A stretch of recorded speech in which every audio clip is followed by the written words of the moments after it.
Who's on? And we're up and live. And sound? And sound. Alrighty.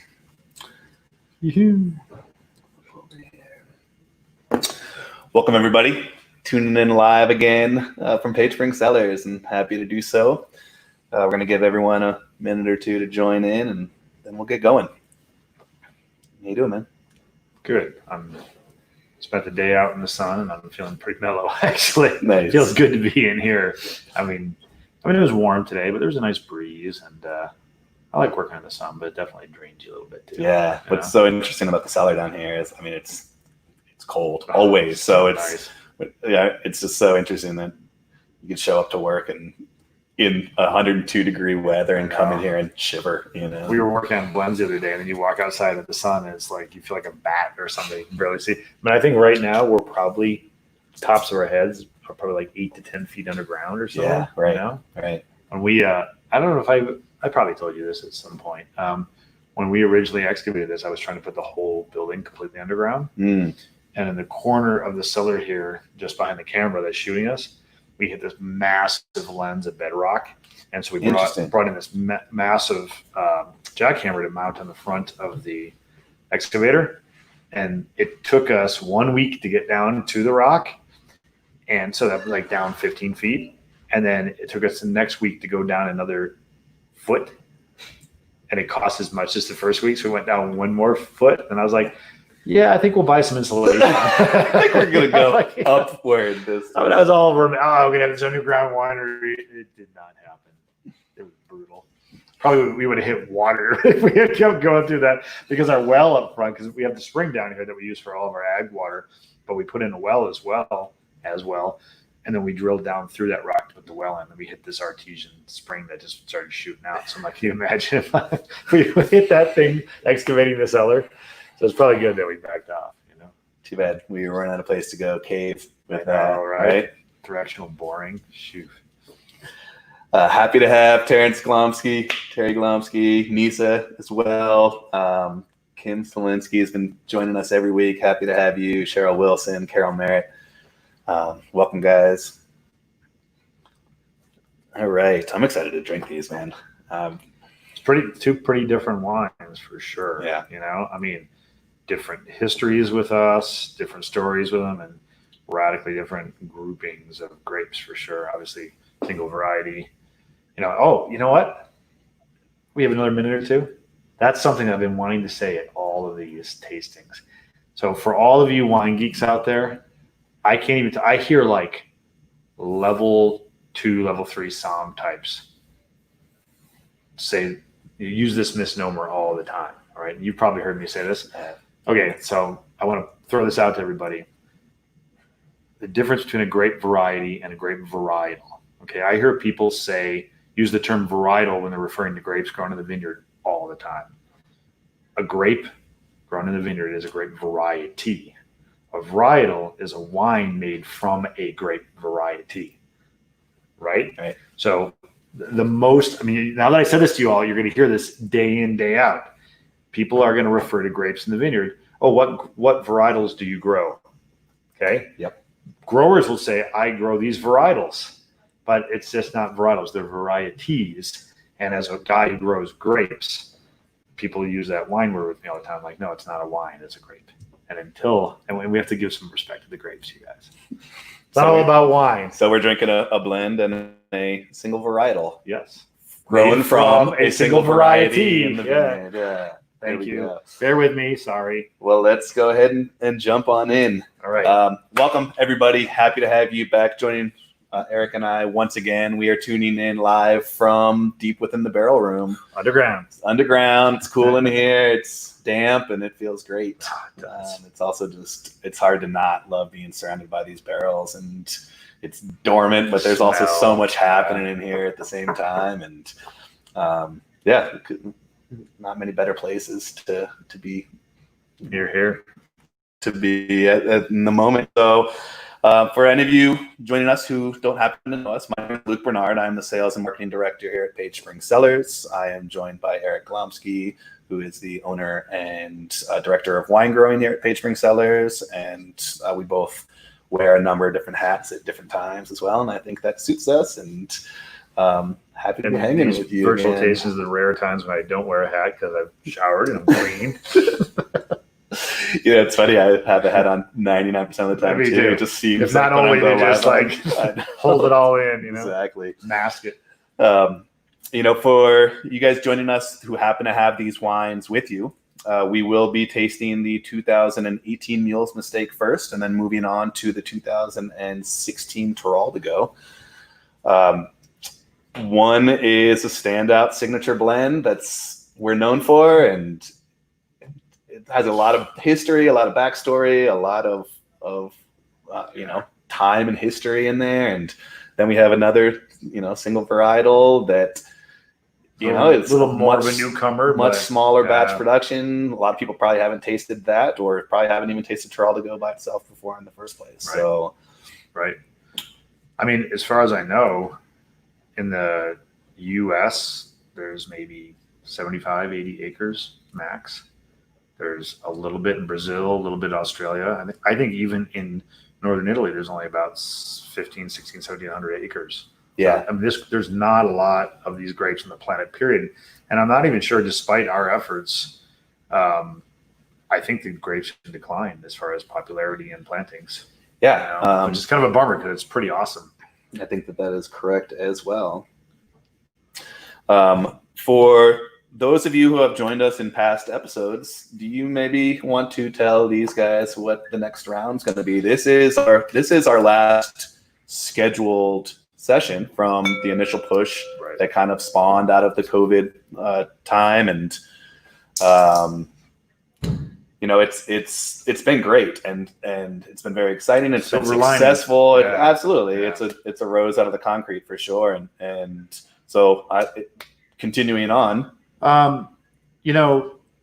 If you guys watched the last episode, we had my brother Ian on here, and it was a real treat to have him. It was kind of one of those short notice things where he's like, "Hey, I looked at plane tickets to Arizona." He lives in Charlottesville, Virginia, complete opposite coast, and they're a couple $100 round trip. So and he came out and did an educational session for our staff so they could represent it well. Well, we decided to do an add-on to our virtual tasting set. So 2 weeks from now, on Sunday, 3 p.m., June 14th, we're going to do a Vitae rum tasting. We currently, Ian already went back to Virginia. We currently don't have plans to have him on, but maybe between now and then we can figure out a way to do that technically. But we're going to taste his platinum rum, which is his white, beautiful aromatic rum. We're going to make a true or a classic Caribbean daiquiri out of it, shaken, not blended. And then we're going to also taste his barrel aged rum as like a sipper, like that late night cigar or just post dinner, lounging, we're getting ready to go to bed sipper.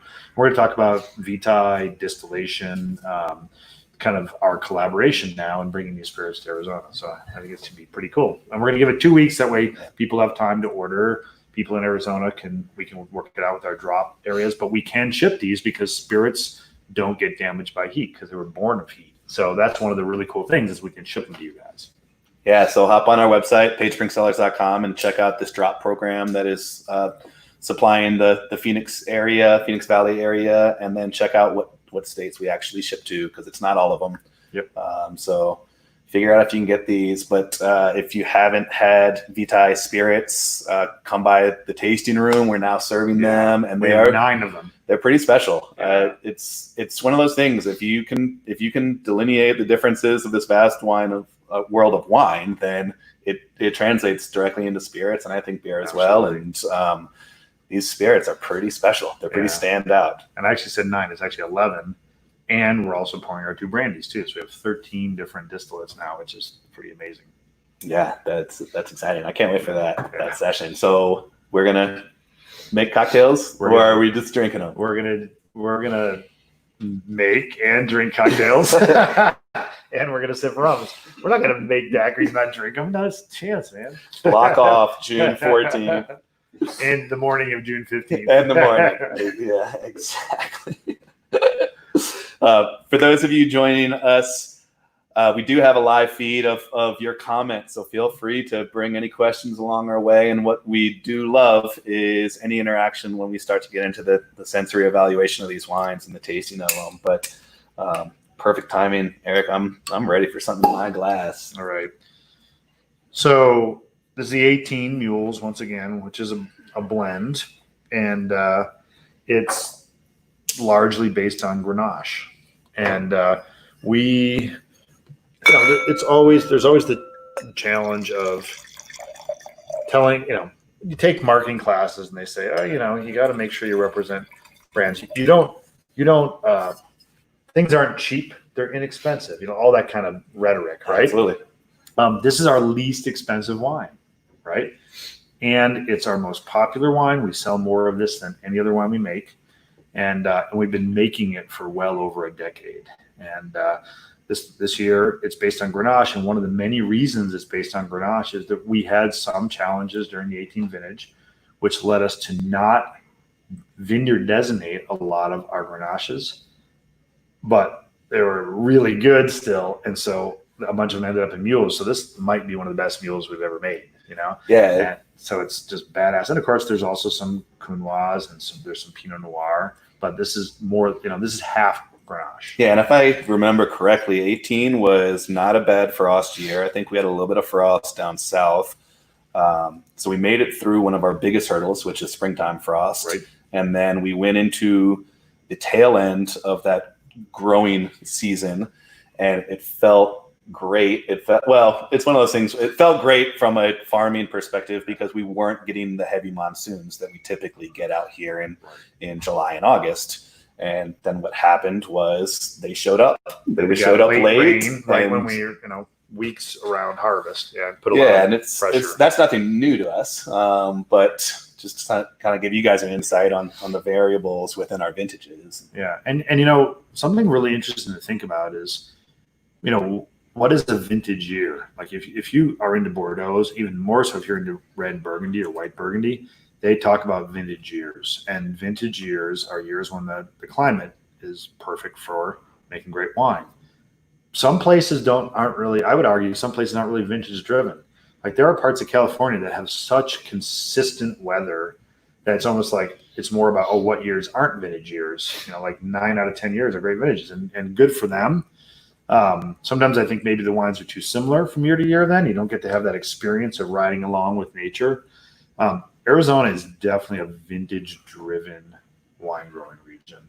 And we have, and then there are years where it's a great wine is handed to you on a silver platter.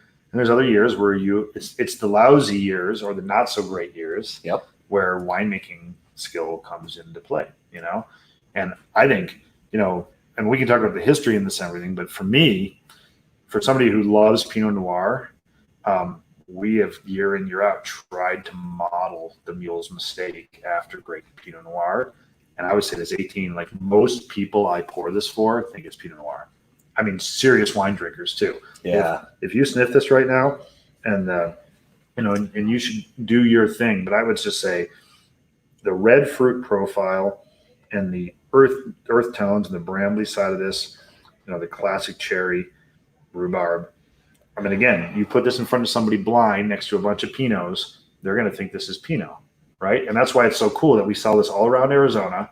It retails for $16, and it's like drinking really nice Pinot Noir.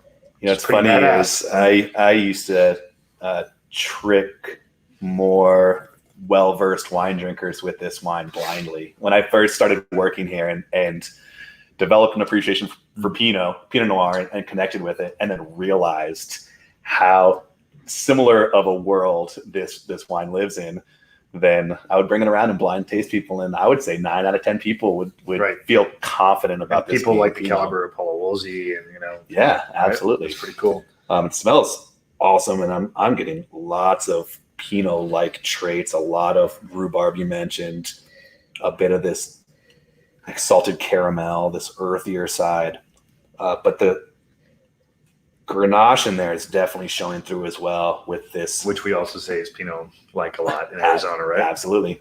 I mean, even the color. I mean, that the depth of the color and that the way it kind of gets ever so slightly bricky and bronze around the edges. This is a 2-year-old wine. It still looks really young and vibrant, but that's also classic Pinot Noir looking. And you've heard my story about the ghost, right? If I haven't, have I told that story at all yet? First time I went to Burgundy, and they have these big goblets. They filled up the glass fuller than I was used to, and this old timer said, "Pinot Noir is the ghost," and I was like, "Yeah, I know. It's kind of thin. You can see, Right. And he's like, "No, when you look through it, you see the landscape." Which I always thought was a really fucking cool statement. I was like, "Whoa, that's deep." You're like, that's mine now. I know, right? I still represent it as him, but maybe every now and then after a few drinks, I might, claim it.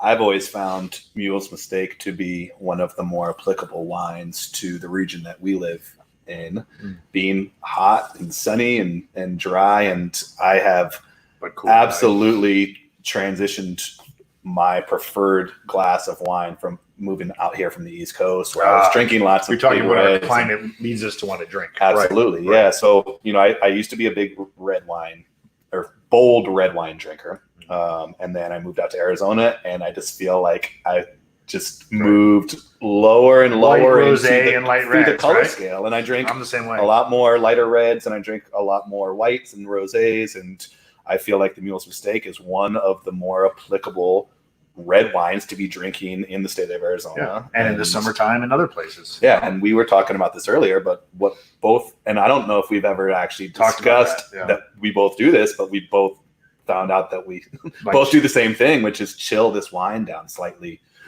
when we drink it at home.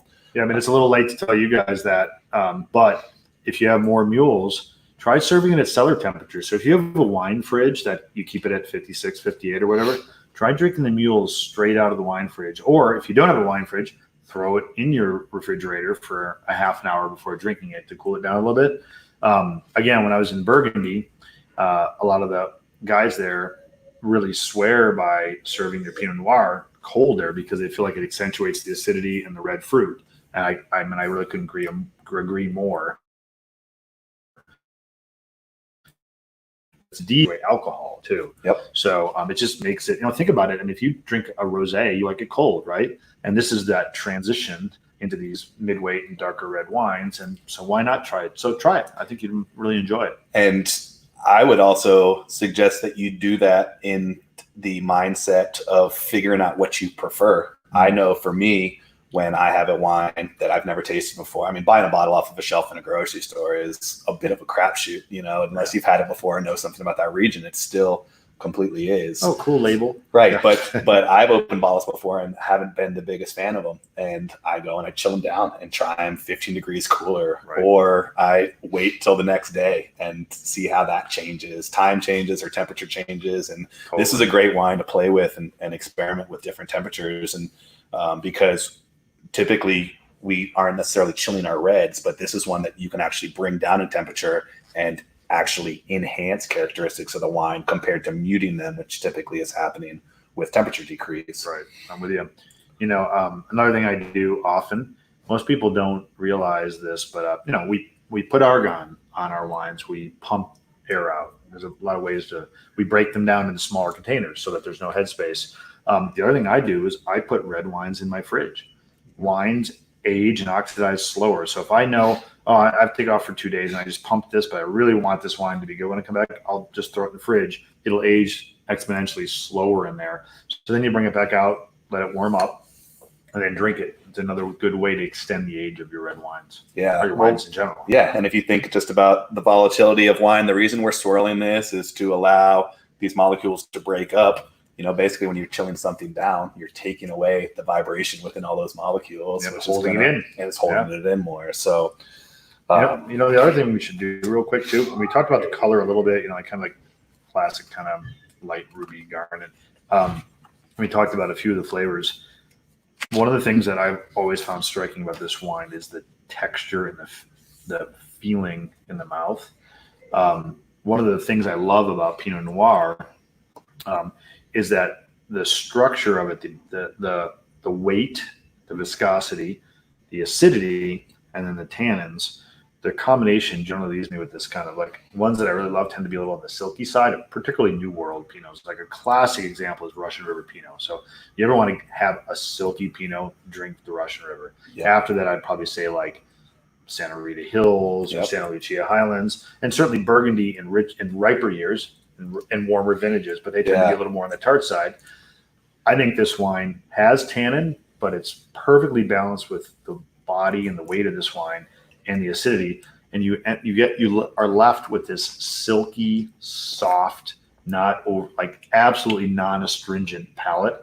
And I just think this wine is infinitely drinkable. You know, it's just so good. And one of my mentors back in the day said, "I'm developing a theory of deliciousness, and silkiness on the palate is one of the cornerstones of deliciousness." And I was like, I'll fucking buy that. You know? Yeah. So I couldn't agree more. I feel like the acid and the tannin balance in my mouth it's even. It's so balanced. I'm not getting anything towards the tip of my tongue compared to the back of my palate, and it's just super balanced.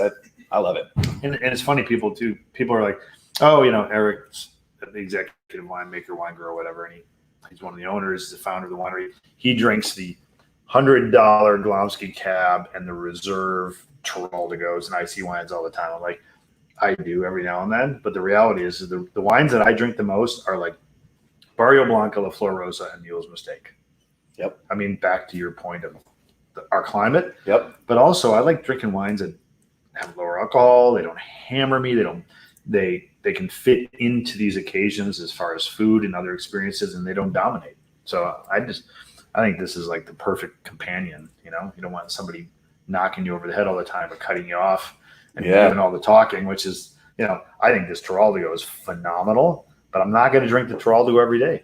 Absolutely. It's a special occasion. I'm doing a big ribeye, you know, and I'm going to grill that thing perfectly and have some like potatoes and something with it and make a nice sauce, and bam, that's the perfect wine. Hey, quick little shout out to Jason Krug, who's joined. The Krugs. You guys, Jason Krug's our old vineyard manager. He's a good friend of ours. He's in denial. He's going to come. Actually, he's not in denial. He's trying to win over his partner. He's definitely in denial. He has always want the guy back. I'm joking. Love you, man. Happy to have you. Dude, I heard you guys just got frosted badly. Is that true? Let Luke know. I know it was raining hard out there. And yeah, he's out like in North Carolina. 8 inches. It rained. 2 weeks it or cold. something. I know. Dude. I'm like FaceTiming my brother back home, and it's cold and wet there, and it's like 102 degrees here. Yeah, we're like dry, perfect growing conditions. That's right. Hey, we got a question coming in from John Breetzman asking about the backstory on the Mule's Mistake, the name. I would love for you to take that. Yeah, it's a good story. So some of you know that I was in California. When I left California, I went from there to Echo Canyon. I worked with this guy, John Marcus. One day, this random guy showed up. His name is Bill Fanning. Bill was a retired actuary, and I didn't even know what an actuary was before I met him. It's basically the mathematician behind. He was the guy who did all the math to figure out the risk associated with insurance. He, in particular, had a business that was doing high risk insurance. So, like, you'd screwed up a bunch of times, and then you just couldn't get car insurance or house insurance because you'd blown it. Right. How do you know about that? I know, right? They would insure those kinds of people. And built with his other guys, they did offshore in Bermuda. He made a bunch of money, retired in his early 50s. So he comes rambling into Echo Canyon and tells us some story about blowing up his high school lab. And the guy clearly brilliant. He's one of those guys, you know, Rain Man-like with math. It was great having him around. And he was just a fucking great guy. Loved to drink wine, was passionate about wine. When I left Echo Canyon, he came over here, and he was my first winemaker when I was the winemaker. Yeah. And Bill didn't work for money. He was retired already. He didn't, you know, it was one of those tax things where he couldn't make over a certain amount, blah, blah, blah. Who knows? Or he was just being charitable. I don't know. And he said, I'm your rented mule. So we always used to call him the Mule. In fact, we had a T-shirt way back in the day where Bill was Conan the Barbarian, And there was a quote from Conan the Barbarian on the back of the T-shirt about, there was some, I don't even remember exactly, but it was like, what is good in life? To crush your enemy, to hear the lamentations of the women, blah, blah, blah, like classic masculine male. And we did one with Bill that was like, to crush your grapes, to hear the lamentation of the cellar workers. Like, Yes. I did that whole thing.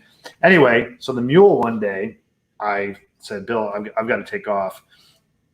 Here's the blend. We would always work out blends in the lab first. I said, put these blends together and we'll taste them tomorrow. And he misunderstood me. And at least in my opinion, he misunderstood me. And my blending style, and it still is I tend to take polar opposites and work them against one another to create complexity and try to counterbalance things. Right. Give it a pendulum. This thing does this. I put this on here to do that, right? Well, Bill did something where he put two things on one side of the pendulum that were very similar. And it was like, oh, why would I blend that? It's just more of the same. And the wine was amazing. What it did was it took the basic character, and Grenache was one of the bases, and blended it with this other red-based wine that we had. And it amplified it and made it like super juicy and red fruit driven. I was like, wow, that's really badass. So we made it. Of course, the mule's mistake. He also called himself the ass-assistant winemaker, which is the other kind of joke that goes along with that. But we released it and we're like, yeah, let's try it out. And it became this like instant hit. And I'd like to say it was a cult classic, but we make more of this wine now than any other wine we make. This is our largest production. Yeah, by far. And I'm really proud. People are like, oh, this is like 6 grapes or something. 1, 2, 3, 4, 5, 6, 7 grapes. Yep. Okay, mostly Grenache. And people have a tendency to say, oh, that's the kitchen sink. You just threw everything in there. I'm like, that's just not how it works. It's almost the opposite. Oh, it's the exact opposite. Yep. We have to try harder for blends like this to get them to work together than being like, oh, there's another perfect Tyrol to go. It was just handed to us by the heavens. The great, Bacchus said, here's Tyrol to go, And so I'm perennially proud of this wine. I'm also so excited to see how the marketplace responds to it. Yeah. Because everybody's like, oh, you need these big wines. I get more comments on Mule's Mistake, and we sell more Mule's Mistake in Arizona than any. People like lighter wines. They like red fruit-driven wines.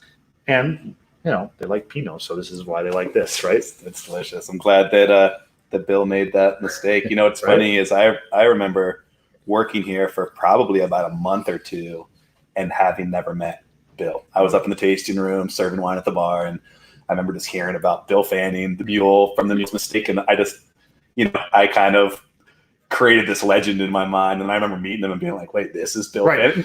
Gray hair, kind of like, yeah. But then he started talking. I just remember going like, wait, this is the guy that I've like been so excited to meet, and then within 60 seconds being like, oh, this is why. The guy's so witty. He's so sharp. I just remember, it's like dirty jokes. Super sarcastic. Left and right, and he's just on top of it, and you better not slip at all or you're going to catch a raft of shit from Bill. And so great. I highly doubt that he's watching us right now. He just moved to Oregon.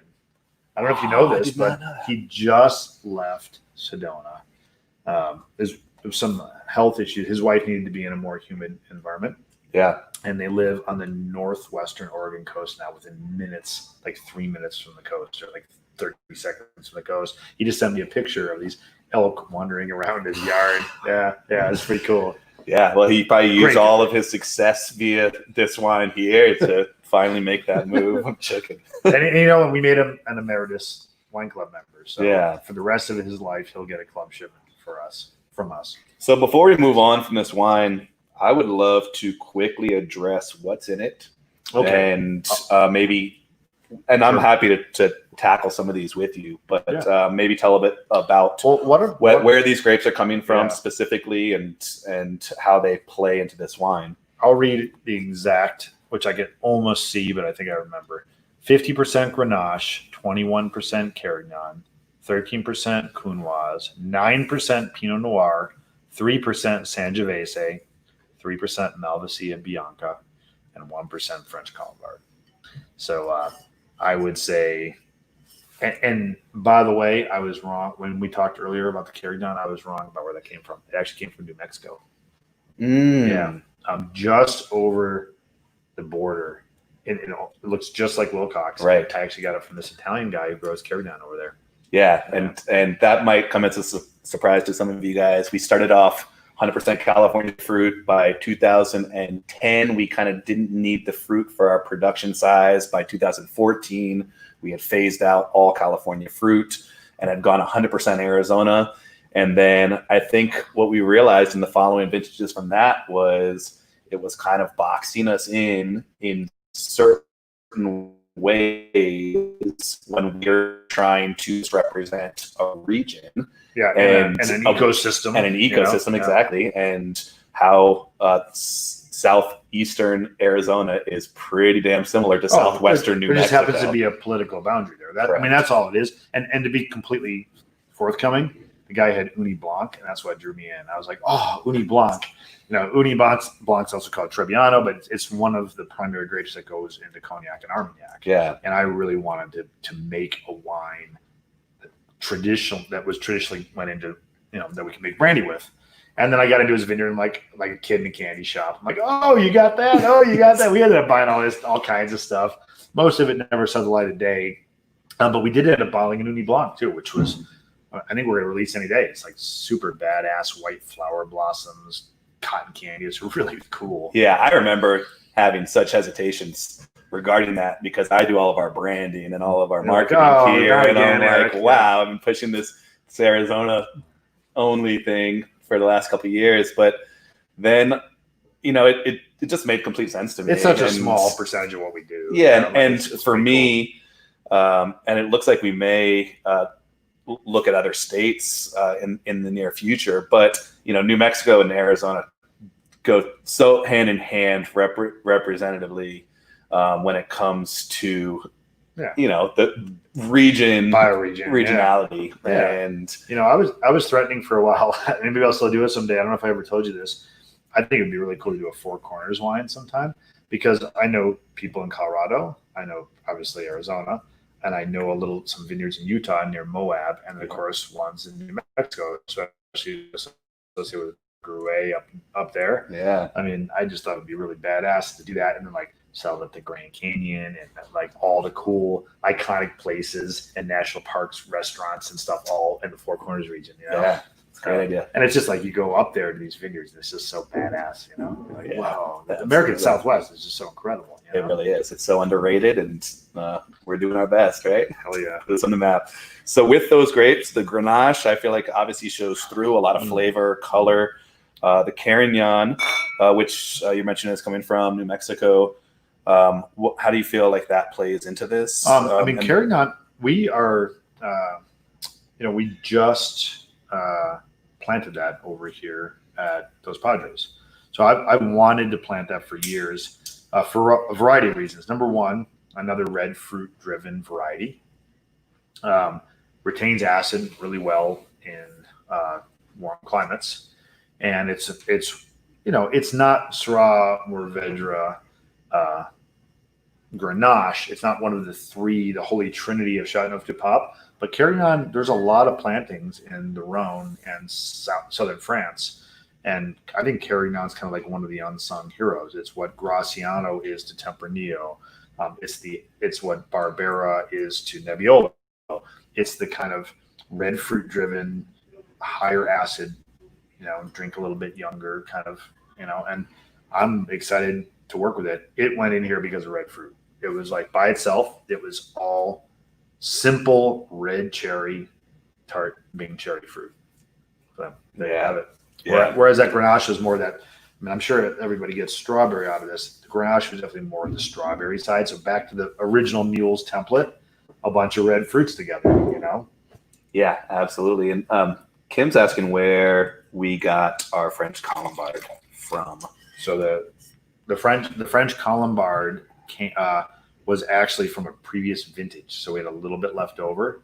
And that was from the tail end of the Bowie era. Yeah, so that makes sense. I don't like to talk about it.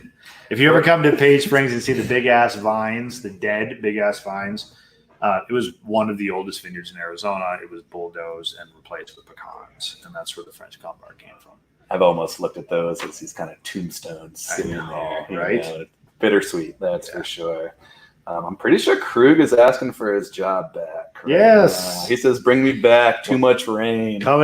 You and Tony would kill it together out here, man. And by the way, Tony, our vineyard manager, it's so cool because Tony worked under Krug. Yep. And like a lot of proteges, the boss leaves, and the younger guy's got to adjust, and he had an adjustment period. And this year, Tony's just kicking ass in the vineyard.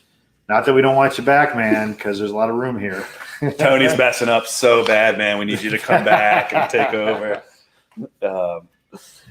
Hey, quick cheers with this meal's mistake. Cheers, man. Yeah. Cheers, everybody. I'm about ready to move on to that. I'll start opening this. Terral de Go. I wonder if anyone following us has already jumped into it. Quick hi to Jeremiah Sunfellow, a local friend and artist. Hey, Jeremiah. Jeremiah actually used to come down, and when she was younger, I think she was under 21, she used to come and work events at Echo Canyon when I was the winemaker there. Yeah, she is. Sometimes her sister would come. She is now one of the owners and managers, I believe, of the Muse Gallery in Old Town Cottonwood, which is an amazing awesome artist. Yeah, super cool. All right, let's get this Terral to go rolling here. That awesome. That's so good. So for you guys at home, we are starting to dive into our 2016 House Mountain Vineyard Terral de Go. House Mountain Vineyard is a site of ours that is about half a mile from here, maybe a mile max. If you've ever driven to DA Ranch, the Dancing Apache Lodge, you have driven through this vineyard. We have about 8 acres or so planted over at House Mountain. It includes Pinot Noir, Petite Syrah, this Terral de Go, Grenache, Syrah. I think that's about it. Yeah, 2 clones of Syrah. 2 clones of Syrah. It's a really special site. It starts low and down by the creek where we're growing Pinot Noir. That's at about 3,400 feet in elevation, and then climbs to about 30. Growing our Grenache, and this Terral de Go kind of sits right in the middle there. This is a wine that I honestly had interesting expectations around based off of my original experiences with this wine. And one of my biggest memories of this wine was how tannic it was. Yeah. Hey, the reality is we're on my TV. That's fine, man. Just grab the bottle we opened earlier. I think this bottle's a little funky. It is. Yeah. You guys, so if in case we didn't already say this to you guys, we are going in 19. We're going to 100% synthetic corks. Yep. Because I'm just tired of having wines that we, bust our asses to make get screwed up by natural corks. Whether it's cork taint or it didn't seal properly. Yeah, let's swap it out. And then here, man, let's do this. I'm doing this. And I'm going to hand this to you, Nick, if you don't mind. Oh, sure. And then Luke, let me give you a rinse with this one. So this is one we opened earlier, guys, and I know it's good. And the reality is, I'm not, it just is what it is. You know what? So then dump that in there. There we go. Yeah. Give it a little rinse. Yep, I'm good. So just to explain what's happening here, what we just did was opened a 2016 vintage that has a natural cork in it. What has happened is this cork, and I can actually see on this cork, it has failed as a sealing closure within this bottle. And that wine that we had originally poured had oxidized and had a couple other things going on with it due to this natural cork. So Eric's reference to us moving to synthetic corks is moving away from natural corks. This little baby right there is complete. These have been 99.9% consistent for us. Yep. And again, it's not natural cork, but I make a wine. I want it to taste, when you open it, I want it to taste the way I intended it to taste. And I'm not ashamed of using a synthetic cork if that helps us get there, And I've had this happen too many times. It just bugs me. You know what's new to me is I just found out that you can purchase cork that has been tested previously for trichloroanisole. Right. And what is interesting is the way I found out about that was drinking it with a winemaker who was buying these, and we opened a cork bottle. Oh, So it was one of those things where they had spent the extra money. And I think they insure it too. So he probably got some kind of compensation. Right. You know? Yeah. It just drives me. I mean, it's unfortunate, you know? Yeah. I think cork is a cool product that's sustainably harvested from these cork oak trees and but you know, anyway, let's get back on track here. So jumping into that is what I wanted to smell, right? Teraldigo. Oh, you know what? Real quick, we never said this. Let me jump back real quick. Some quick stats. 13% alcohol is what's on the stat sheet, although I thought the bottle said 13.2. Nope, says 13%. I think that maybe is 13.2. 9 months, 100% neutral oak. Another kind of important thing about the Mule's Mistake is that this is not something we're oaking. We want you to taste the fruit in the place that it came from. And looks like we don't have the TA or the pH in here, but my guess is we're at a moderate pH and TA on this. So on the Mule's Mistake? Yeah. So anyway, okay, back to Teraldigo. Nice, kind of a different color than the Mule's Mistake. Just a touch. We were discussing this earlier about our vintages and didn't get a chance to look into the past and previous vintages. And we both believe that this is our second vintage ever producing this wine. Yes. I mean, that may not be accurate, but it does say something about the timing of those vines and the timing of our production. These vines were planted in 2012 or end of 2011, I believe. 11. And again, these are growing over, this Teraldigo is growing over at House Mountain Vineyard, which is a vineyard that we own, manage ourselves. Well, actually, we locally. don't own it. It's a joint venture with the Petsick family. We manage it. Correct. We control it. Yeah. Yep. And man, Teraldigo is not something that most people are familiar with or know much about. I definitely not a wine to be trifled with either. I did not know much about Teraldigo before working here and being introduced via Page Spring Cellars.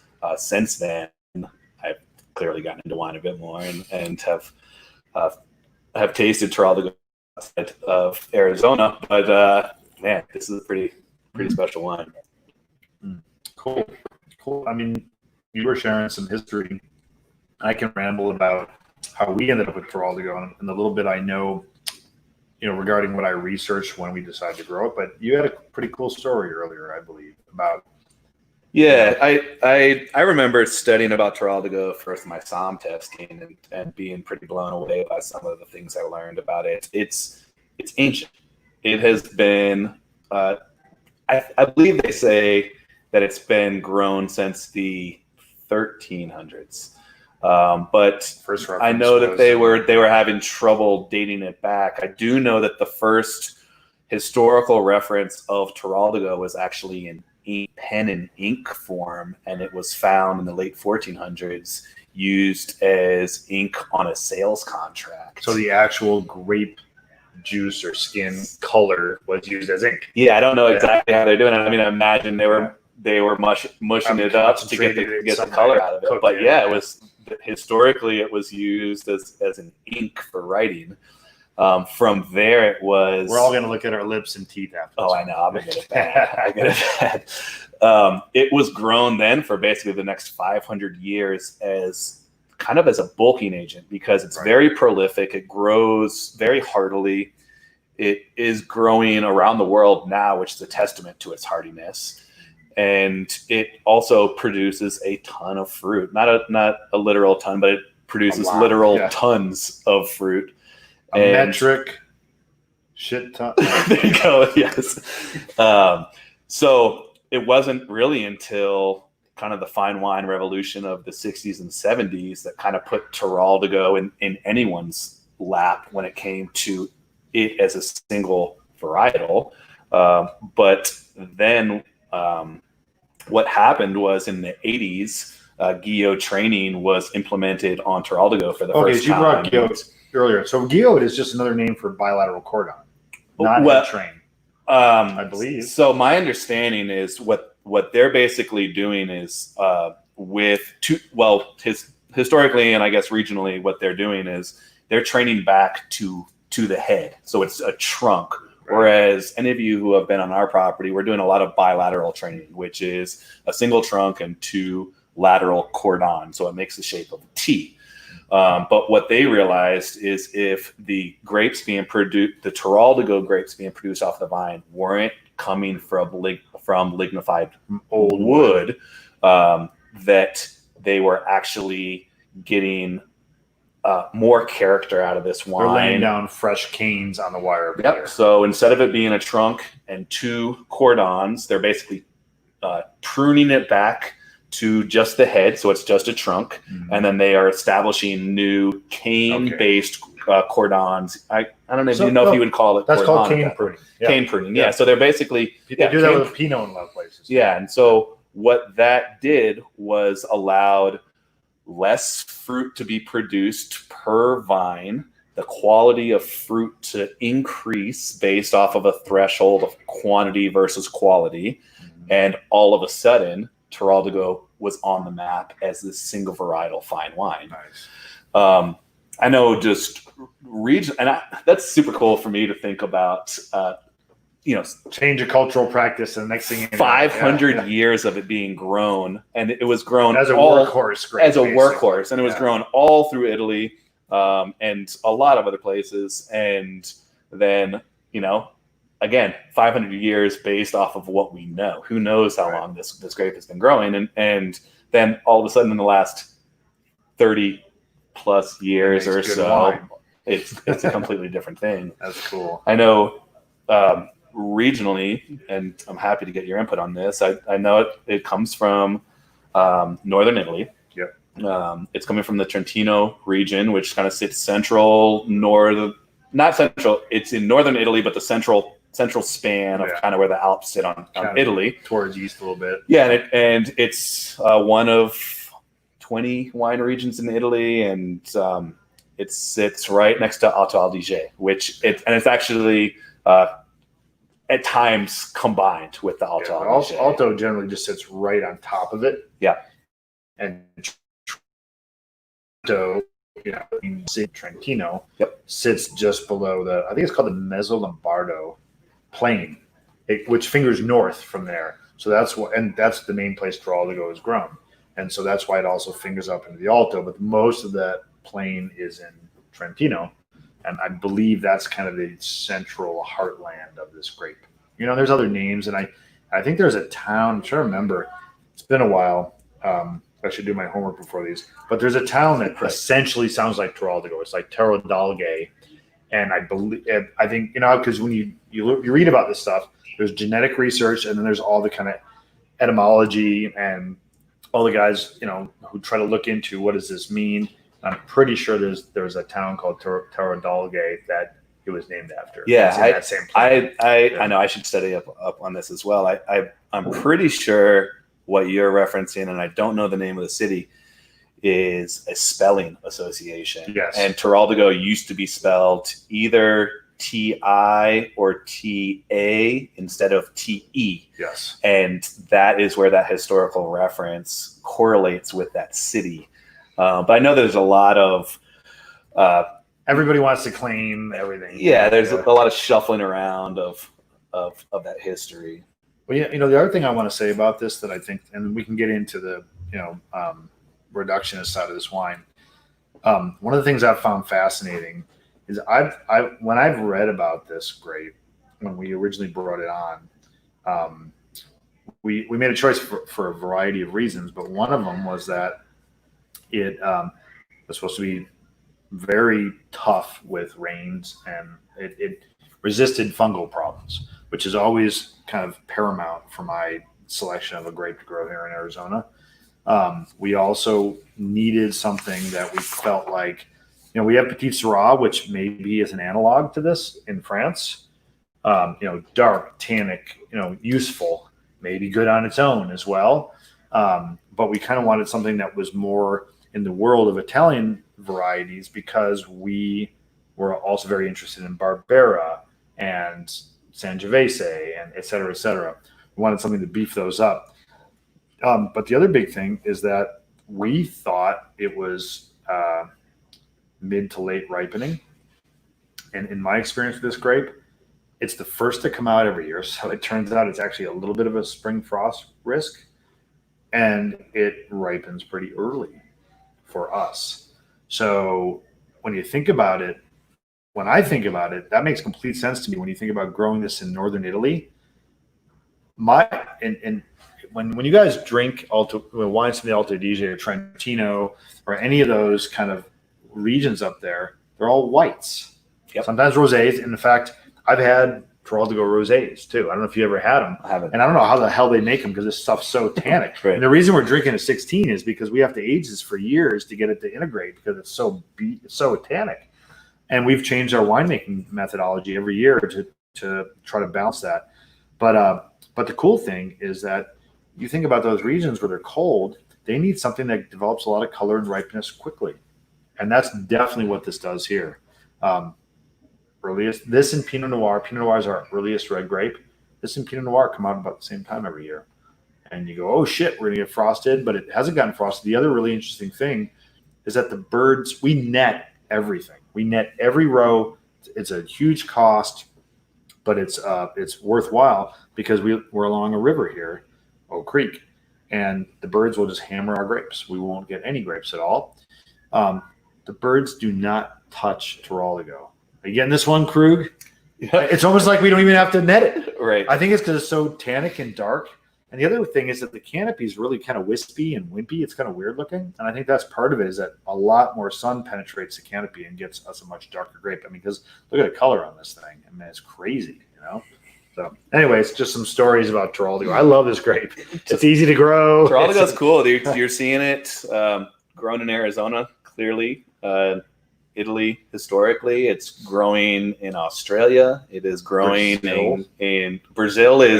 Not many people realize that there's a wine scene in Brazil. It's growing in Colorado. I know it's growing in Colorado. It's growing in California. It's growing in the Finger Lakes. It's actually not super unknown in the Finger Lakes area. Crazy.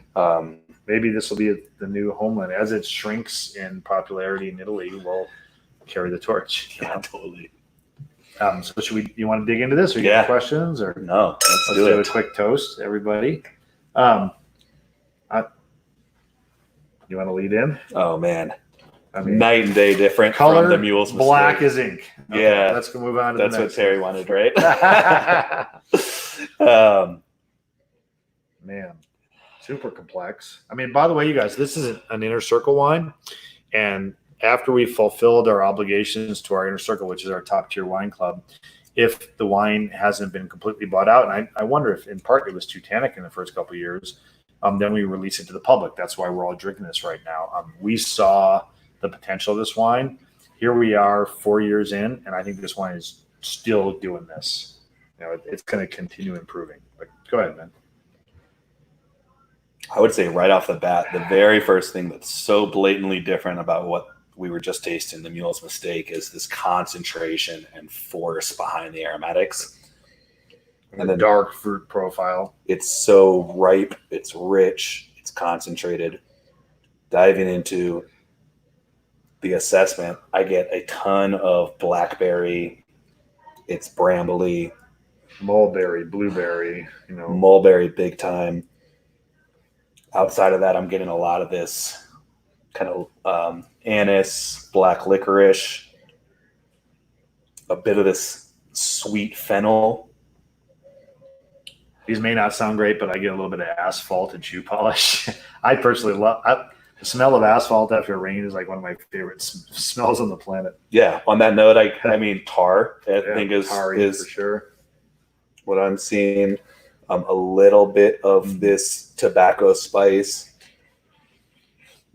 Definitely all those like darker, dare I say, more like very masculine characters. I've gotten beaten up at times. Like I tend to like red fruit driven, lithe, pretty elegant wines, I tend to relate to female Yep. characters, gender wise. Yep. I don't know why. And these ones come across as this dark, brooding, intense. And the more it opens up, the more the fruit seems to come out. I think there's a marked, very positive green character on this too. That's dark herbs, pushing things like Thai basil and there's a dark green leafy quality, not like the bell peppery green things that people tend to beat up on or associate with Bordeaux varietals.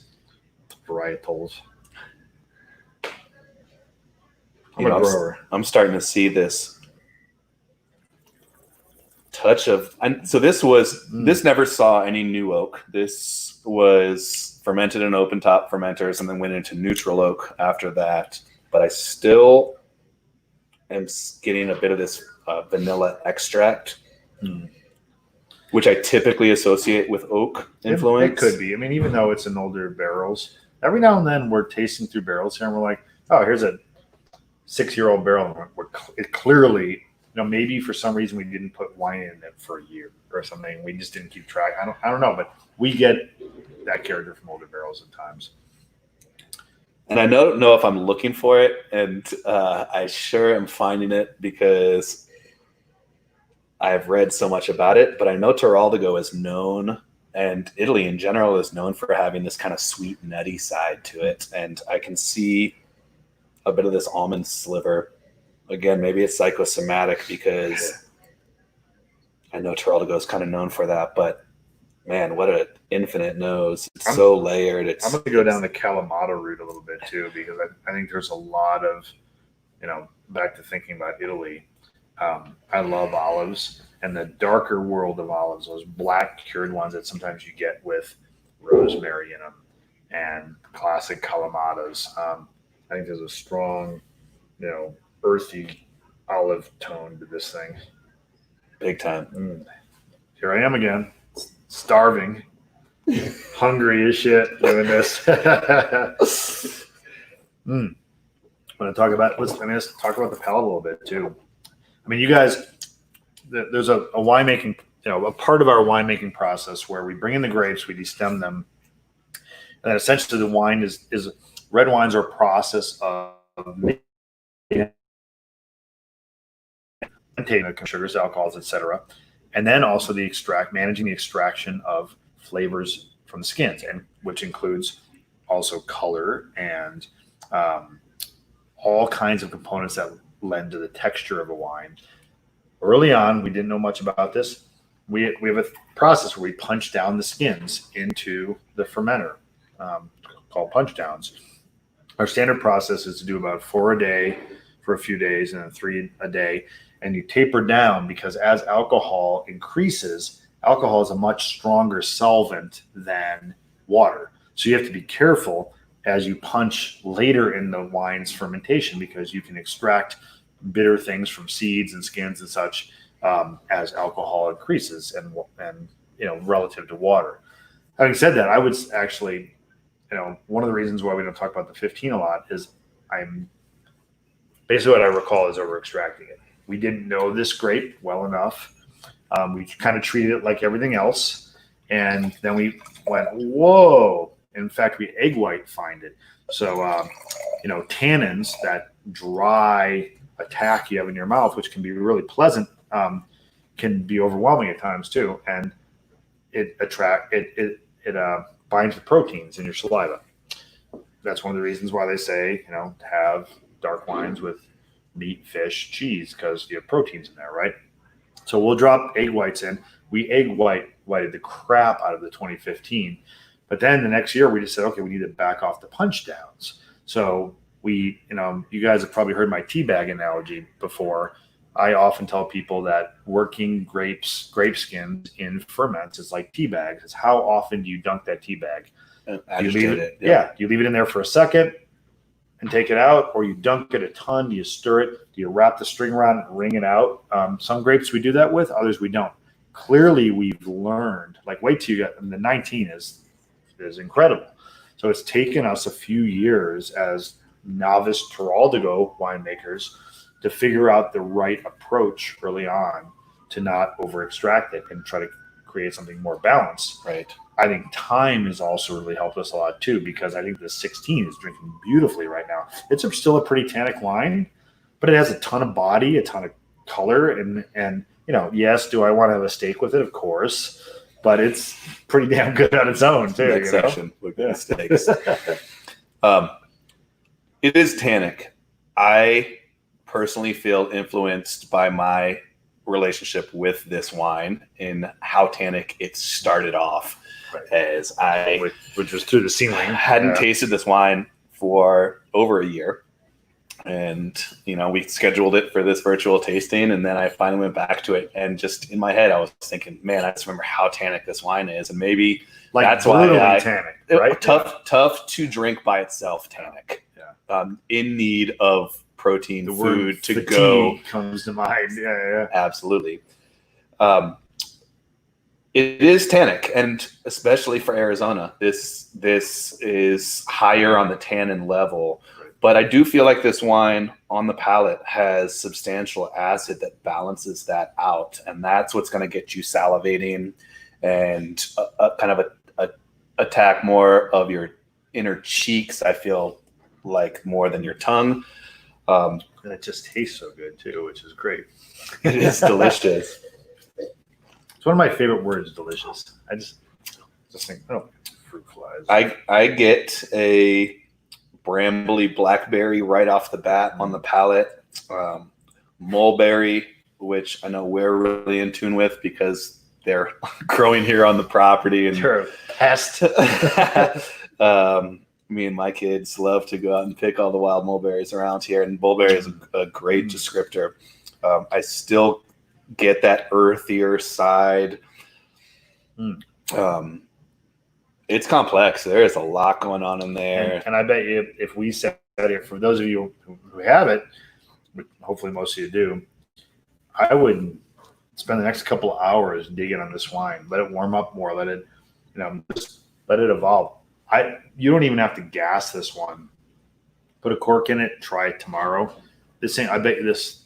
I'll stake money on this improving for like 2 or 3 days without gas. It's just got all that tannin, it's got all that color. Both tannin and color are antioxidants, so they're things that protect the wine anyway. So let it open up long term. How I haven't talked to you about this, and because it hasn't come to me until this very moment, but I feel like I am finding some correlations with this Teraldigo with Zinfandel. And not necessarily Arizona Zinfandel, because Zinfandel is kind of a crapshoot here in the state of Arizona. But that brambly fruit profile, the tannin, the richness, the ripeness, the darkness. It's interesting. That's the beauty of the personal nature of wine. I totally get that, especially when you talk about bramble and that leafiness, because I definitely associate that with Zin. For me, I get more Bordeaux. I get more Bordeaux from this because I think there's this, like, it reminds me of Petit Verdot a little bit. There's an underlying dark green. Like, when you pick your colors on Adobe Photoshop, and there's that spectrum. You go down to where green and black are almost the same. That little square or whatever it is what this is for me. And because of that, the green and purple always lead me to Bordeaux. Like, say, Demilions and Pomerols that are like ultra ripe, dark, intense Cab Franc and Merlots. Jump to the other side of the river, Petit Verdot, Cab Sauv. Again, just my own personal world. If you gave me this blind, I would probably think it was a Bordeaux variety for me. And I would probably say Petit Verdot or Malbec from like Cahors or something, And I happen to love Cahors. I like Cahors way more than most of the things I taste from Argentina. And I essentially had very little Petit Verdot other than the New World. But I still get this green olivey kind of, sometimes a little bit of like a tomato leaf kind of thing in there.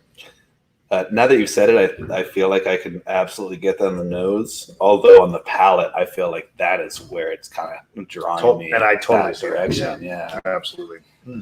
That's good. Terry Glomski is saying Inky Black, like Movedra or Big Syrahs. I can definitely see that. Looking through some comments here, Jason Krug is saying that they're growing Terraldigo in Texas as well, which isn't super surprising, but new to me. Yeah, cool. Are they growing it in North Carolina? We want to know. We want to know. Hey, I'm just seeing now. Terry Glomski, similar to Big California Zins. Hey, let's drink this together sometime, man. What a special wine, and what a good testament to the ageability of some of our wines here. Whereas the Mule's Mistake being lighter, fruitier, and kind of easier drinking is kind of more of a drink now, whereas this 2016 Terraldigo clearly needed a little bit of time, and it's nice to see it starting to hit its stride right now. What a great juxtaposition, I mean, these are polar opposites, both amazing. I think this is also testament to what a great terroir we have in Arizona in many places. You know who needs to grow this? Kent Callaghan. This is Kent's kind of wine. Put a bunch of like really nice oak on this. I mean, he loves big wines, and he's definitely one of our forefathers. And I wonder if we should send him a bottle. Let's do it. He would dig this. Yeah. Callaghan Wines down in I'll send Elgin, him an oak chip and a Elgin. with it. Oh, yes. Take it a dig. Well, what an awesome wine, man. Happy to be drinking this with you, and happy to be catching it as it's hitting its stride there. Man, that's good. Yes. Man, maybe I'll take the rest of that bottle home. For you guys at home with this bottle, what I would recommend, as hard as it may be, is leaving a glass worth of this in your bottle to taste tomorrow. This wine is going to change, I would feel, infinitely for the next 2.5 days or so. We just opened ours now. Most likely you opened yours recently, and this wine is just going to transform in the next day or two. Badass. So back to using temperatures to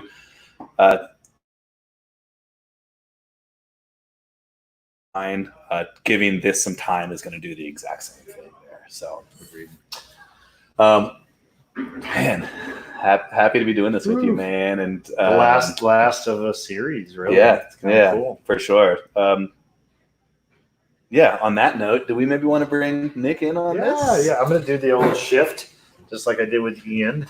Good luck getting in here, man. So as Eric and I have been the two on camera, there's a lot more that goes into this beyond us getting to get drunk on live camera. Right? There's a lot. I'm not drunk. I'm just drinking. Nick, who I'm happy to have you, man, has been behind the scenes throughout all of this. Joining us is Nick Salvamini, who is a newer employee of ours within the last year or so, but has really hit the ground running. And happy to have you, man. You want to introduce yourself? Having me, guys. I'm ready to start drinking with you for sure. But I'm definitely one of the newcomers here. I've only been here about 6-7 months. After transitioning from Illinois, which I'm glad to get away from all the snow and all that. But just a guy that's working on the up in TR. Probably seen a few of you guys, probably in the members or serving you guys here. But starting with zero experience with wine, I feel like I've fallen in love with this, and this stream of mine has just kind of fallen in my lap. So I'm happy to join you guys. Well, happy to have you. I was telling Nick earlier about how him feeling green with or new or less educated or less knowledgeable within the wine scene is a feeling that probably isn't going to go away. The world of wine is so vast that your knowledge, your understanding will always be in the first tier of that world. Especially if you're smart, because the second you think you know something, you close off things. So just keep going. And I still learn so much. You know what's funny is I remember feeling like I was finally at a place where I kind of knew some shit about wine and was happy to talk about it with people. And then the second I got into that environment, man, I felt like day one again. You know, I felt like I was back. I was humbled and put back in my place because the amount of knowledge that is out there, or the amount of experience that is available out there within the wine world, is so infinite. So I know that both Eric and I are stoked to have you on the team, and have been happy to work with you throughout our virtual our tasting series. This whole thing, you know, you and Ryan, our tasting manager, essentially hatched this. I mean, we're kind of here because of you, you know, so it's really cool. I'm not the type, you know, ever since Blood in the Wine years ago, I haven't put myself in front of a camera in ages. Yeah. I'm also not a big social media guy, you know, so this has been cool to do this again. Totally. You know, and I know there's no final destination with any, you know, learning curve with anything with life, you know, so I'm just happy to, you know, have started where I was, and the curve has been up. So and for me, what's exciting to have Nick come in with new ideas. I know me and Eric have been tossing around some of the same old ideas for the last 10 years. And we do have new ones that are great and all, but, you know, bringing in a new, fresh perspective and a new mind and all this has been awesome for us. So do you consider yourself a millennial, or are you even younger than I'm an old soul, man. You know what I mean, though, right? That's a great answer, man. That was a really perfectly. good answer. Yeah. Like, touche. Yeah. So how old are you? Eric? I was like, right? No, the only reason I say that is that you really have, you know, you've said, hey guys, there's all these things going on, particularly YouTube, Facebook, all of this world that younger people, I mean, for lack of a better term, are weigh and value much more heavily than an old fart like me in my 50s, right? I'm serious, man. Like, I'm not. But I can roll with the punches and I can adapt. Yeah. But you, back to Luke's point, you're bringing things and saying, hey, let's make sure that we have somebody who's representing a new vein of perspective. And I think that's really cool. You know, it's awesome to do that, you know? Yeah, I definitely want to keep our, you know, options open and travel the delta of new things that come into the world. And I feel like this hatched a new path for Page Springs, and possibly a podcast in the future if that, as we, you know, tread the waters of that. And clearly that'll be awesome. Yeah, absolutely. You know, one of the things Nick talked about is Nick is exploring. We're still in the kind of the beta phase of that, of us having a more long-term. I mean, number one, we'll talk about it in a minute. We'd like to have some kind of dwell time, recurring virtual tastings, because we feel like this has been, you know, hugely productive. Of course. Obviously, the COVID thing prompted this, but then you look around and you go, well, why not do this all the time? This is really fun and educational and brings us together, and you guys don't have to leave your home. Nobody has to drive drunk. I mean, this is pretty badass. And then the idea of a podcast, a video podcast, where we know so many colorful, interesting people. I'm going to sneeze. And why not share that world with all of our kind of friends? Yeah. And I know what that's done for me as the marketing guy here is stirred this whole pot of presenting ourselves. And I love where this has gone, and I love the idea of the podcast and the integration of those two as a whole, as this kind of world of broadcasting to you guys at home or on the outside of the world or wherever that may be. So that's super exciting. Super exciting. Yeah, and I feel like that's a good positive note with when COVID came, is like it was just like this darkness that overcame everything, and with that just blossomed all these new ideas, and I just kept that perspective in mind, and here we are. So So I am going to file through and try to bring up any remaining questions for you guys at home. If you have any lingering questions and want to fire them off our way, hopefully we can get to them. In the meantime, while I'm doing so, Nick, you got a favorite wine here? And Eric, do you maybe want to touch on anything new that's happening around here?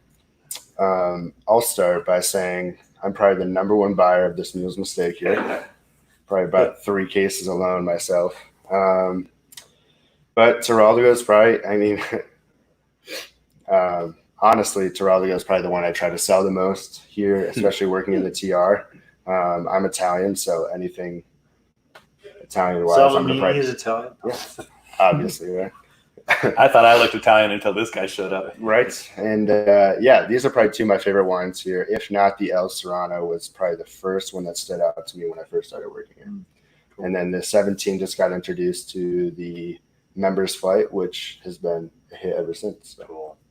That's great that we've been able to age them a little longer. Yeah. I mean, it used to be like bottle it. Oh, time to sell it because we just didn't have enough wine, and finally we've grown our production enough, and you can see around us, we've gotten really invested in trying to age wines a little bit longer in the barrel. Yeah, totally. Being said, I'll give it 17 Glomksi whenever you're ready.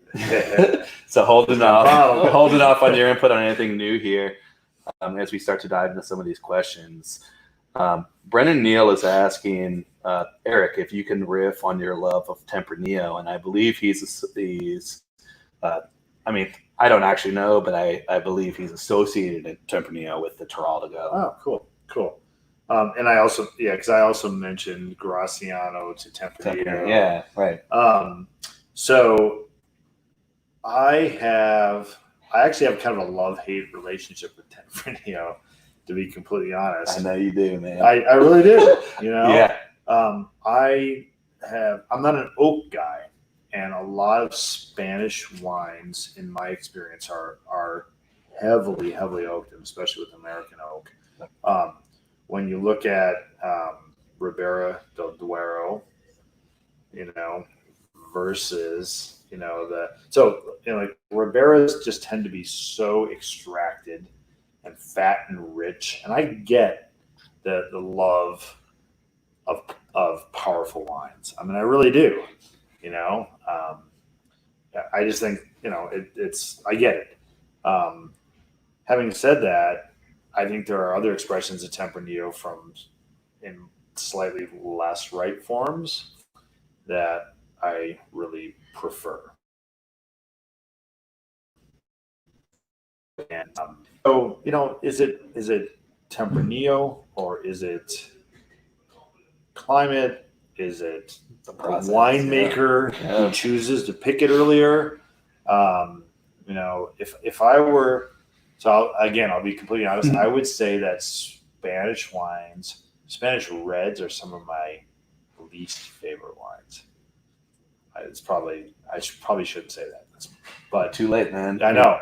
But the interesting thing is, I love Spanish whites. Like, I love crisp Albarinos, and you jump right over the border into like Vino Verdis and stuff. Yeah, I love them. Yep, I absolutely love them. So I don't know, man. I don't know if that bummed you.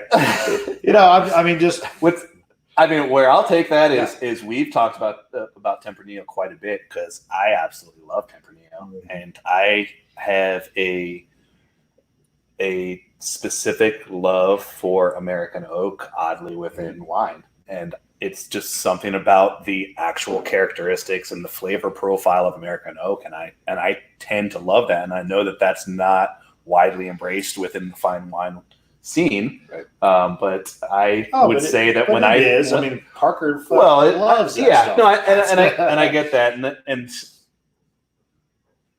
I would just say that purist geeks like me, Ribera del Duero versus Rioja is it's a good comparison. Yeah. But then when you go into Rioja, you actually get a lot of variances, and I definitely lean towards the Rioja side, which is less ripe and a little higher acid and a little more expression of the grape, it seems to me. But there is a lot of different styles of Tempranillo. Clearly an amazing grape. You know? And I would say that it seems like it's having a lot of success in Arizona. Yeah. The reason we don't grow it is largely because of what I just said. You know? Right. But we're about to plant Graciano. So, we and Dos Padres, 2 weeks from now, we'll have an acre of Graciano up there. If you guys haven't figured this out by now, we're unabashedly, Toronto in some ways is a little bit of an exception. We're a red fruit driven winery. Yep. I choose varieties that I think have higher acid and more red fruit because I feel like the wine world in general is being washed over with purple, dark, black fruits, and I love the idea of trying to keep freshness and tartness in wines. But am I a total purist? No, because I love this Terraldio. Yeah. And we make some big Syrahs and we have Petit Verdot, We're getting a question off of our YouTube feed about the Mule's Mistake, and if it reminds you of any of the Pinots that you were involved in making at David Bruce, which is out in the Russian River Valley area. So actually, David Bruce is Santa Cruz Mountains. Oh, right. But we used to make a lot of Pinots from the Russian River. That's right. All over Sonoma County, Santa Lucia Highlands, Santa Barbara County, Central Coast. That's our, I'm going to use that as an excuse to grab some more of that. Right offhand, I would say, Central Coast does not have the cachet of Russian River or Santa Lucia or Santa Barbara. But I also used to make a lot of Pinot from Penda Valley, which is on the, basically San Luis Obispo County. I would say, and I'm totally connecting with that statement right now, I would say if you guys have ever had any of the Pinots from the Edna Valley, which is south of Paso Robles, right near San Luis Obispo, that's what I would say it reminds me of. Fine, I'll drink more of it. It's actually really cool. You guys all ought to try this. Going back to this right now, it's like in some ways the massiveness of that Terraldio helps you. The contrast really helps you see the Mule's Mistake even more, I think, right? Seriously. They're obviously both great wines, but I'm getting more and more of the red cherry and rhubarb and brambliness on this than I did before. I'm seeing a minerality to this that I didn't see at all, just off the nose. And again, just because a wine doesn't have dark color doesn't mean it can't be intense. Yeah. I think this wine is beautiful. I love it. Wow. Beautiful. Hey, Nick, maybe I'll direct this question to you and see how you do on live camera, man. Okay. So, Kim's asking us, which Vitae spirit should we be ordering? Do you have a favorite? Or? Well, remember, there's two for that tasting. Yeah. The Vitae Platinum and the Vitae Barrel Age. But the question is pretty open as for what should we be 11, ordering. Yeah. Out of the 11, my preference was, this might be just me, but the coffee one. The coffee was badass. Now, that being said, I was also hungover when we were trying it. And his birthday was the night before. My birthday was the night before, and I didn't have coffee. So, but that one speaks to me. The coffee is really cool because it's actually, my brother made it from cold brew. So, think of all the great things that make, all the things that make cold brew great. It's not astringent. It has a lot of flavor, a shitload of caffeine. It's really, silky. Compared to non-cold brews, it's really smooth. Yep. And that coffee liqueur, and it's also not sweet. So don't think it's like Kahlua. Right. Kahlua is cloyingly sweet. The cool thing about this is it tastes like coffee that's alcoholic. Exactly. Yeah. It's cold brew is my go-to when it comes to coffee. So that would be my pick. Good answer. Yeah. Well done. John Breetzman's asking if we are planning ahead as to what varietals we will blend, or are we blending on the fly? And I'm happy to take this one. Basically, what we are doing is rolling with the punches based off of vintage. We talked a lot before about vintage and how much there is a annual variable of weather and everything else combined into what could influence that vintage. So yes, we do have signature blends like our Mule's Mistake that we want to continue from a business aspect. People love this wine. We love this wine. We want this to stay on shelves. So yes, we will, in the back of our mind, be thinking about what's growing out here and how that will be used in that sense. But at the exact same time, we are more than well versed in the idea that we don't get to control what's happening out there. Right. What happens out there is what happens. And when that fruit comes in, we then go ahead with it. So it's kind of a mixed concept in our heads of we have ideas of where we want to go with things, but we don't invest heavily in those because we know that we aren't even close to the finish line out there at this point as for what 2020's vintage is going to bring to us. So adaptability, yeah, for sure. Yeah. Good coverage. Yep. Another question. Eric, missed what you said about the Trolligo blend. This is from Doug Tomrin. Still have first bottle from several years ago. Should I open it? So basically what he's asking is about the Trolligo and about the ageability of this wine and when. I think it's one of our more ageable wines. I would want to know specifically what vintage. Maybe it's a 15. Yeah. I'd actually say that I'd be opening the 16 and the 17 before the 15.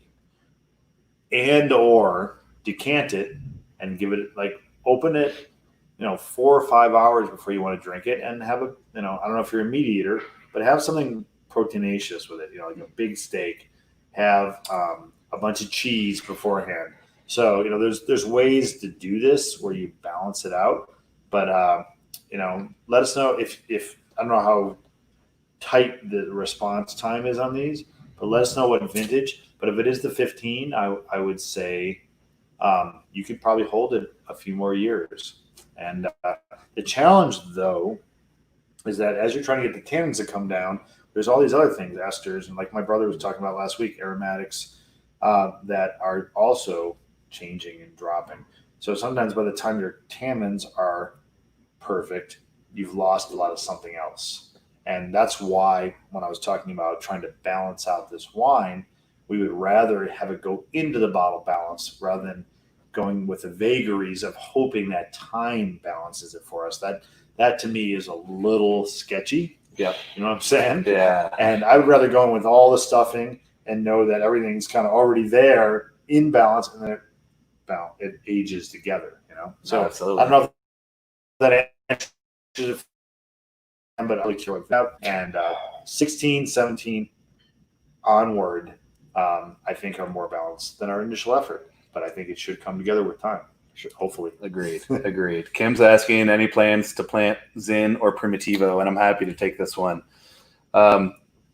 None that I know of, and Zinfandel or Primitivo, which there's a lot of what's the word here? There's a barroom talk. Yeah, a lot of barroom talk about whether they're the same or grape. not. And genetically, they are the same, but historically, there is some variance there.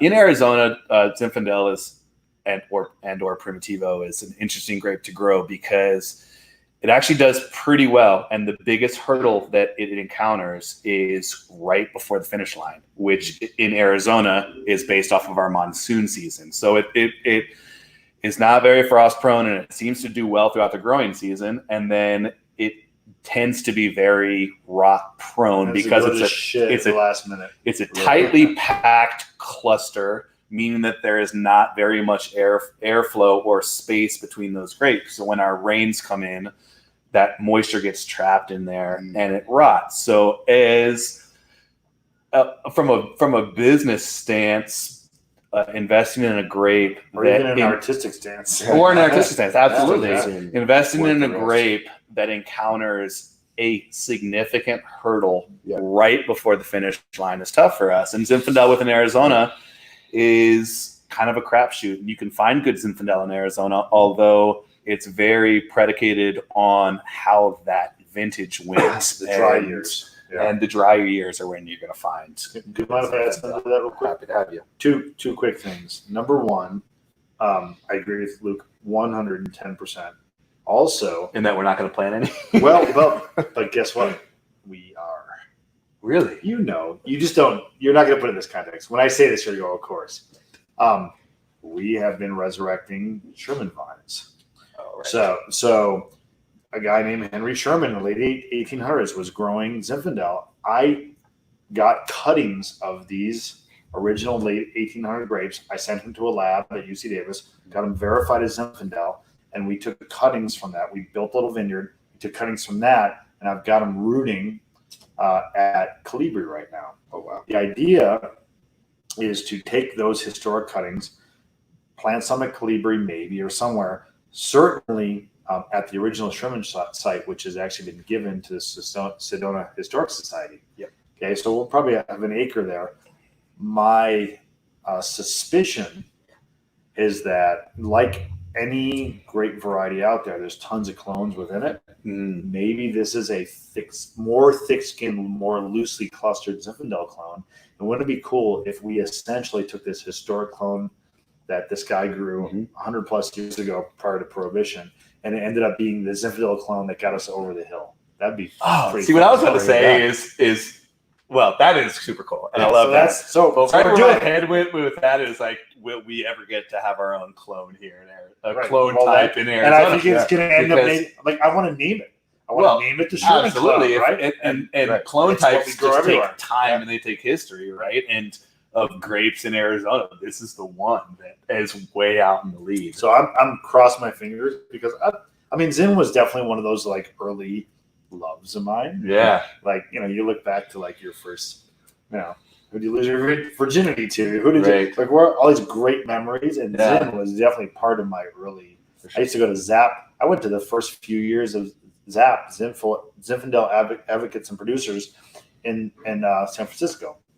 And these massive gatherings of Zin lovers, and then I kind of got estranged because Zin kept getting riper and riper and crazier alcohols, and we couldn't grow it here. So I'm like, fuck that.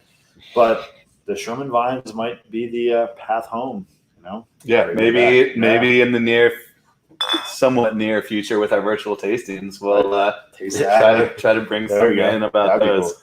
Cool. Moving on to one of the few and final questions. I'm clicking on the wrong thing there.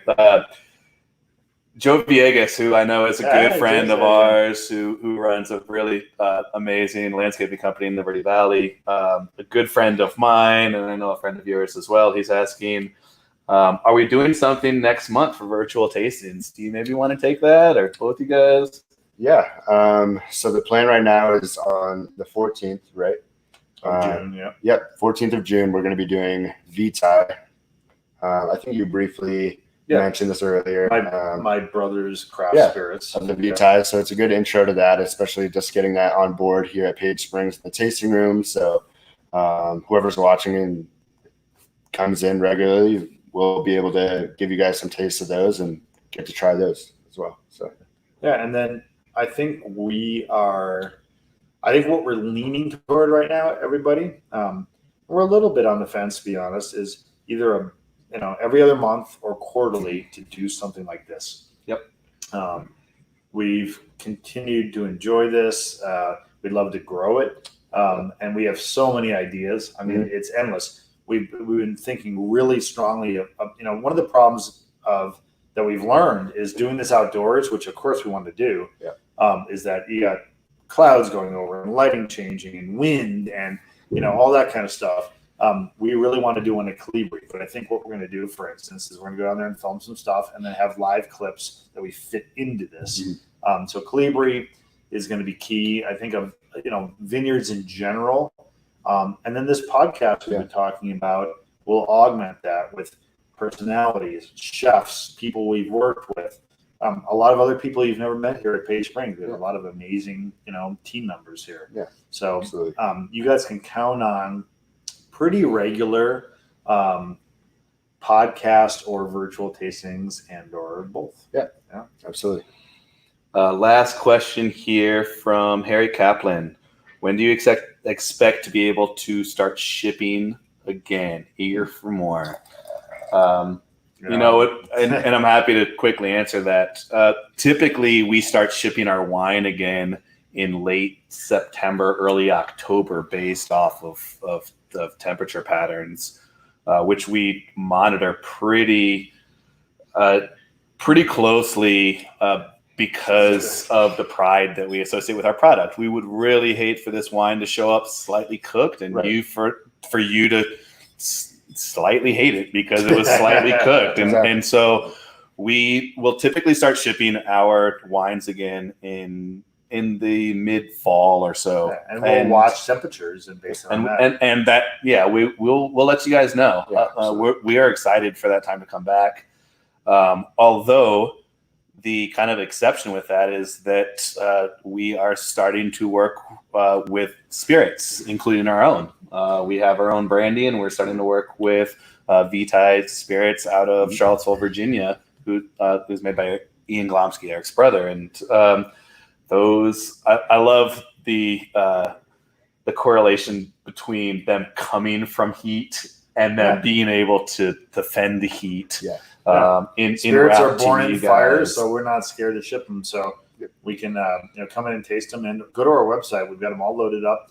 My brother's spirits are every time I taste somebody blind, like you take his white rum and put it against Bacardi or 2 or 3 others. Bacardi tastes like isopropyl. I mean, it's just so generous and rich and finely crafted. I mean, the guy's just an amazing artist, and I really encourage you guys. If any of you out there love spirits, his rums are top notch. His gin, it's modern gin, is Old Tom. They're just so finely crafted. They're in another category. Until you taste these, I mean, I encourage you, try them next to the ones you already drink. Blind, there's no comparison. It's true. On that note, happy to have you guys join us. We are extremely excited to be connecting with you guys and connecting ourselves. And looking at the silver lining to the COVID times as that starts to settle out, although it doesn't seem like it's going to necessarily go back to normal. We are extremely excited of looking on the bright side and being optimistic about where this is going to take us, and this whole broadcast of virtual tastings, podcasts, and everything in between and within that world.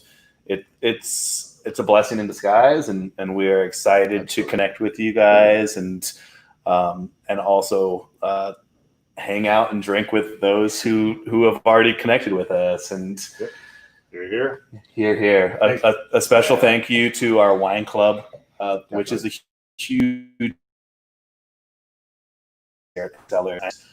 Our wine club has been carried us. They've carried us. They have carried us. They've been massive through these times. And now that we've reopened with all the restrictions in place, it's been about 2 weeks now since we've reopened. Is that right? About 2 weeks, a week and a half or so. And, we're happy to get back to it. But again, super excited to join you guys again at some point in the near future. In multiple forms via a broadcast here from Page Springs. And if anything, we hope you can join us on the 14th. And next session, which is a Sunday. So maybe we'll do a little post brunch cocktail. It's Sunday afternoon. Sunday afternoon. We'll let you guys know. On that note, thank you guys for joining me. Happy to be here. Happy to have you guys. And thanks for tuning in. Thanks, everybody. Thanks, guys. Take it easy.